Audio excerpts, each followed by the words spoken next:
जदि श्रावण मासरे करूछंती 16 सोमवार तेबे आपणकर फल द्विगुणित होइजिबो। आपण जदि श्रावण सोमवार ठारे 16 सोमवार आरंभ करूछंती तेबे आपण जो भी मानसिक करूछंती ताहा आपणकर निश्चिंत पूर्ण हेबाकू लागिबो। नमस्कार, जय जगन्नाथ। भाग्यलिपि टिप्स को आपण मानकु स्वागत।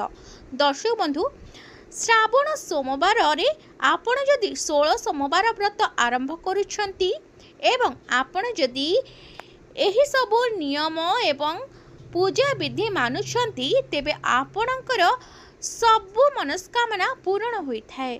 तेबे पूजा विधि एवं आपण केमिति श्रावण मासर सोमवार ठारू 16 सोमवार व्रत आरंभ करेंगे से संपर्क में वीडियो रे अधिक जानिबा। वीडियो रे आगक बढ़िया पूर्व छोट अनुरोध, आपण मैंने जदि आम चैनल को नुआ आछंती तेबे चैनल को सब्सक्राइब करी पाखर थिबा बेल आइकन को प्रेस कर दियंतु। कमेंट बॉक्स रे ओम नमः शिवाय निश्चिंत लिखंतु। तेबे आसंतु डेरी करबानी जानिबा पूजा विधि संपर्क रे।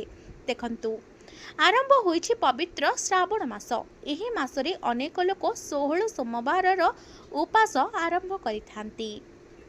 एही उपवास आपण जदि श्रावण मासरु करूछंती तेबे आपणकर 16 सोमवार व्रतर फल शीघ्र प्राप्ति होइथाय बोली मान्यता रहिछि।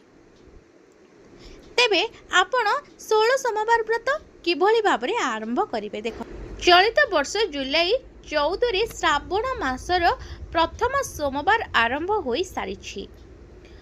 आपण माने 16 सोमवार व्रत केमिति करिवे एवं केउ सब पूजा सामग्री आपनको आवश्यक से संपर्क रे प्रथमे जानि नियंतु।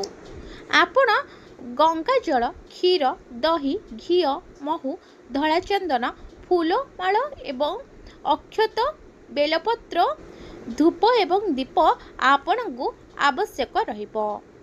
पूजा विधि, आपण श्रावण मासरे 16 सोमवार उपास करिबा पई प्रथमे सोमवार सकाळ उठी स्नान सारिबा परे भगवान शिवंक पई उपवास रो प्रतिज्ञा नियंतु।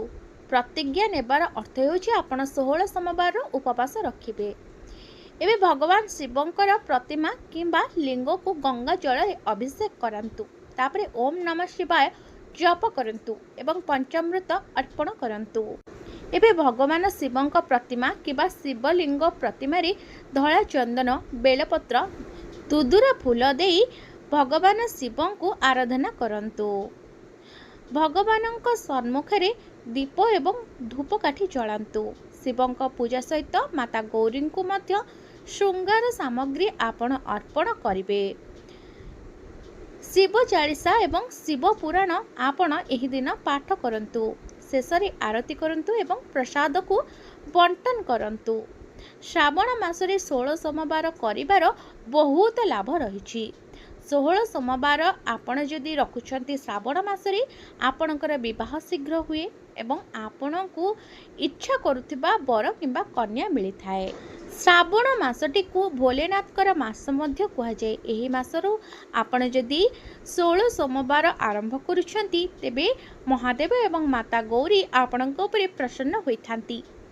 जदि जने अविवाहित कन्या एही उपवास पालन करे तेबे तांको उपयुक्त वर मिली थाए एवं जदि विवाहित महिला एहाको पालन करंती तेबे तांको स्वामी को दीर्घ जीवन आशीर्वाद मिली थाए। एहा सहित जो माने मानसिक करी जो मानसिक पाई एही व्रत करिथांती से व्रतर फल मध्य भोलेनाथ तांको अवश्य देइथांती।